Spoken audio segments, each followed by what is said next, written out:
اللہ الرحمن الرحیم۔ اب آپ لوگ اس میں کوشش کیجیے گا کہ درس میں جو بنیادی باتیں ہیں ان کو محفوظ رکھنے کی کوشش کریں، اس لیے کہ میں چاہتا ہوں کہ اگر اللہ تعالیٰ موقع دے ختم پورا قرآن مجید ہو جائے تو یہ اچھی چیز ہوگی۔ بسم اللہ الرحمن الرحیم میں کے معنی تو یہی ہے کہ اللہ تعالیٰ خدائے رحمان الرحیم کے نام سے میں یہ اس کے سہارے سے یہ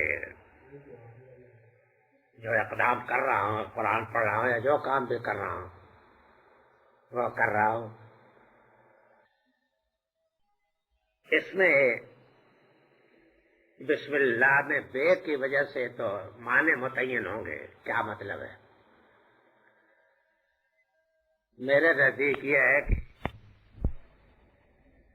بے سے جو بات نکلتی ہے وہ اعتصام، اعتماد اور توکل کا مفہوم نکلتا ہے، یعنی خدا کے بھروسے پر، خدا رحمان الرحیم کے بھروسے پر جو کام بھی کریں آپ۔ اعتصام اور اعتماد کے مفہوم کے لیے یہ حرف جو ہے عربی زبان میں، تو اس کا معنی یہ ہوگا کہ آپ قرآن پڑھیں گے تو اس کا مفہوم اور ہوگا، کھانا کھائیں گے تو اس کا مفہوم اور ہوگا، کہیں جائیں گے تو اس کا مفہوم اور ہوگا، لیکن ہر جگہ اصل چیز جو ہوگی اس میں یہی ہوگا کہ میں یہ کام خدا کے بھروسے اور خدا کے اعتماد سمجھ گا اور اس کی رہنمائی کی اس پر کرتا ہوں، یعنی بے کے اندر یہ مفہوم ہوگا۔ مجرد آغاز کا مفہوم، شروع کا مفہوم نہیں ہے اس کے اندر۔ اس کے بعد یہ ہے کہ خداوند تعالیٰ کے دو صفتوں کا حوالہ ہے، ایک رحمان اور دوسری رحیم، خدائے رحمان الرحیم کے نام سے۔ رحمان جو ہے مبالغہ کا صیغہ ہے عربی کے، جیسے سکران، غضبان، مدہوش آدمی ہو، غصے سے بھرا ہوا آدمی، اور رحیم جو ہے یہ صفت کا صیغہ ہے، کریم، علیم، اس طرح کے جو الفاظ ہیں نا یہ صفت کے صیغے ہیں۔ تو اس وجہ سے یہ سوال میں پیدا ہوتا ہے کہ رحمان اور رحیم کے خداوند تعالیٰ کی دو صفتوں کا یہاں جو حوالہ دیا ہے تو اس میں کیا پہلو مد نظر ہے؟ عام طریقے پر تو جو لوگ کی عربی نہیں جانتے یا بعض اخباری قسم کی عربی جانتے ہیں وہ تو یوں توجہ کر دیتے ہیں کہ جس طریقے سے آپ اپنی زبان میں بولتے ہیں نا کہ لمبا ترنگا یا اس طرح کے الفاظ، تو اسی طریقے کا لفظ یہ بھی ہے، یعنی ایک لفظ کے بعد ایک لفظ بطور حشر زائد کے بول دیا گیا ہے، اور اگر زائد کے طور پر نہیں تو بعض زائد، لیکن واقع یہ نہیں ہے، اردو میں بھی یہ بات نہیں ہے کہ لمبا اور ترنگا جو ہے دونوں ایک معنی کے الفاظ ہوں۔ لمبا کا مفہوم اور ہے، ترنگے کا مفہوم اور ہے، اور یہ دونوں ایک ساتھ جمع ہو سکتے ہیں، لیکن دونوں بالکل ہی ہم معنی ہر اعتبار سے۔ میں پورے اعتبار کے ساتھ کہتا ہوں کہ اگر اردو میں بھی کوئی بولے گا تو یہ غلط ہوگا، اہل زبان اور اہل ادب اس کو نہیں مانیں گے، یعنی وہ یہ کہہ دیں گے کہ حشر ہے، اس کا لفظ زائد ہے۔ صرف شاعری میں نہیں بلکہ ثقل لوگوں کے نثر میں بھی یہ چیز جائز نہیں ہے کہ اس طریقے کا کوئی لفظ استعمال کیا جائے جو محض زائد ہو۔ قرآن میں تو کوئی سوال ہی نہیں پیدا ہوتا۔ تو بعض لوگوں نے، مولوی لوگوں نے یہ کہہ دیا ہے کہ رحیم کا لفظ ہی مبالغہ کا ہے، لیکن یہ چیزیں سب سماعی ہے، اس میں کسی کے مولویت نہیں چل سکتی۔ تو سماعی طور پر تو یہ بات ثابت نہیں ہے کہ رحیم کا وزن مبالغہ کا وزن ہے، اس کے جتنے اوزان ہیں سب صفت کے اوزان ہیں، مبالغہ کریں۔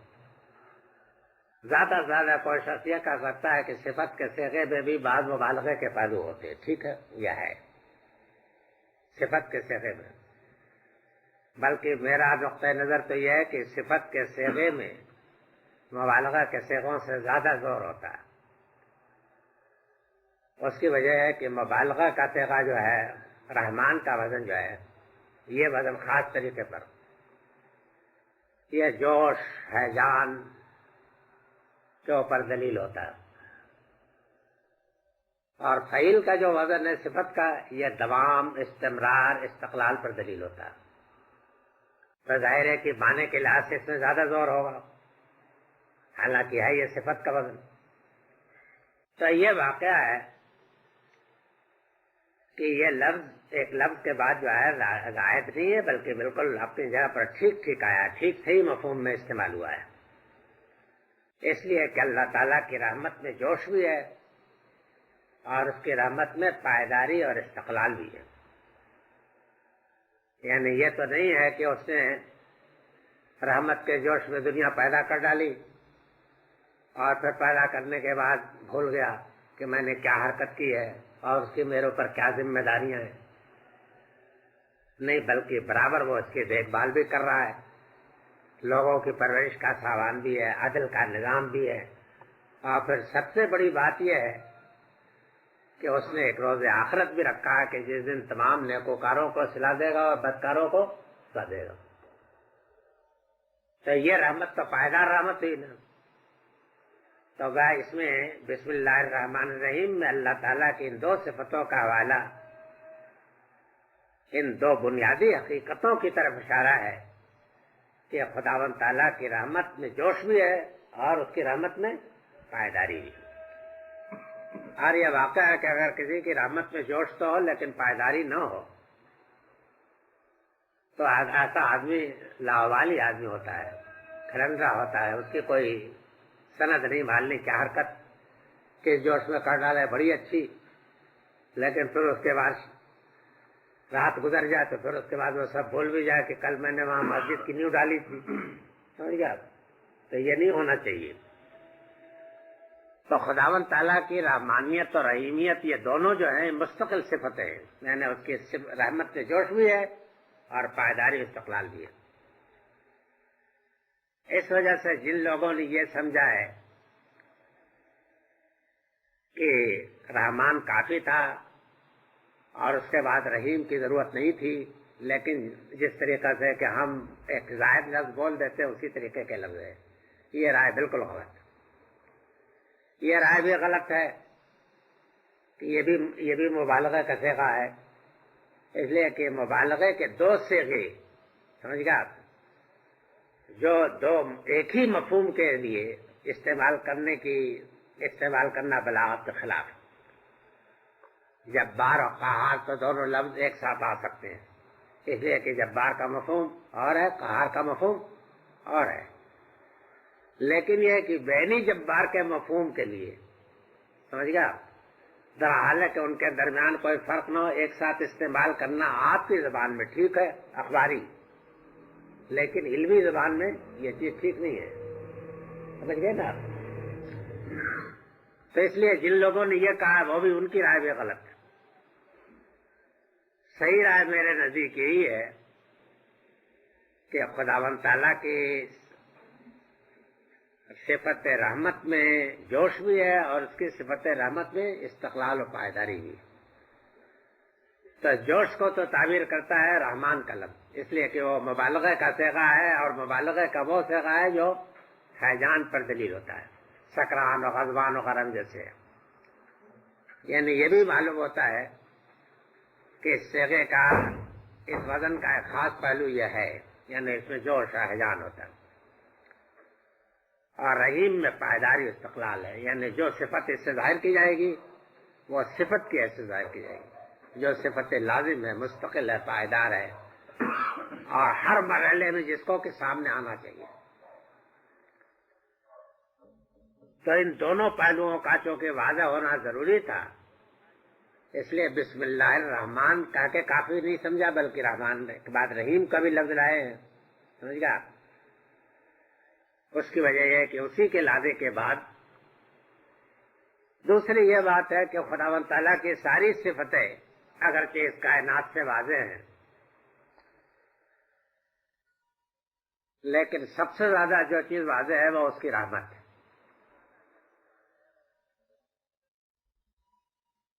انسان اگر اس کو دنیا کو دیکھتا ہے، دنیا کے حالات پر غور بھی کرتا ہے، لاوالی قسم کا آدمی نہیں ہے،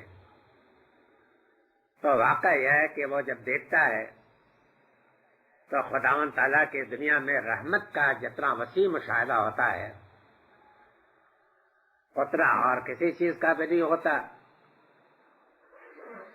اور یہ معلوم ہوتا ہے بالبداہت کہ اس کائنات کا خالق نہایت ہی رحمت والا ہے.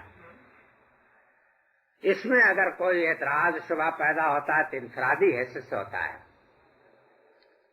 انفرادی حیثیت پہ ہوتے شبہات. فرض کر لیجئے کہ ایک شخص کسی مصیبت میں ہے، یا ایک شخص نے دیکھا کہ کوئی آدمی جو ہے معذور ہے، آنکھوں سے اندھا ہے، سمجھ گیا، یا کوئی اور کسی مرض میں مبتلا ہے، تو انفرادی واقعات ذہن میں تشویش پیدا کرتے ہیں. لیکن انفرادی واقعات سے کوئی کلیہ نہیں باطل ہو سکتا. ان انفرادی واقعات کی کوئی توجیہ کی جائے گی، اگر اس کی معقول توجیہ ہے تو اس کے معنی ہے کہ وہ کلیہ باطل نہیں ہوتا. اب فرض کر لیجئے کہ ایک شخص ہے، اندھا ہے،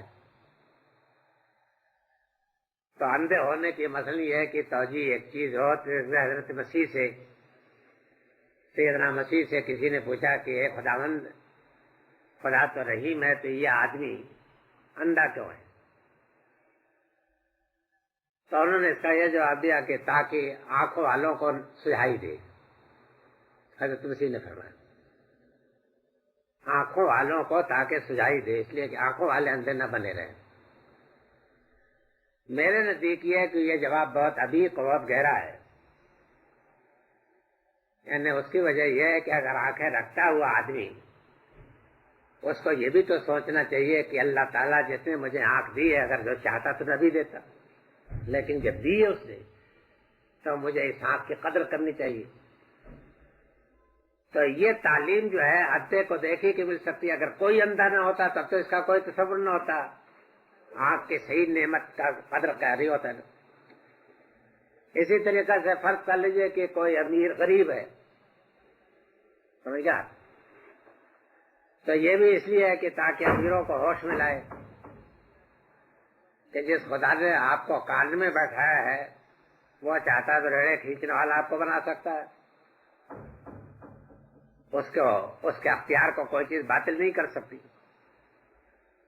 تو اللہ تعالیٰ نے اپنی تربیت کے لیے، انسانوں کی تعلیم کے لیے جو انتظام وسیع کیا ہے، آفاق میں دلیلیں پھیلائی ہیں، انفس میں دلیلیں پھیلائی ہیں، اسی طریقہ سے کائنات کے اندر ایسی مثالیں بھی رکھی ہیں کہ جو اس حکمت اور اس فلسفے کو انسان پر واضح کرتی ہیں. یعنی یہ جگہ جگہ جیسے پتھر لگا دیے جاتے ہیں کیپ رائٹ کیپ لیفٹ، تو اسی طریقہ سے کہیں اندھے بھی ہیں، کہیں لنگڑے بھی ہیں، کہیں اپاہج بھی ہیں.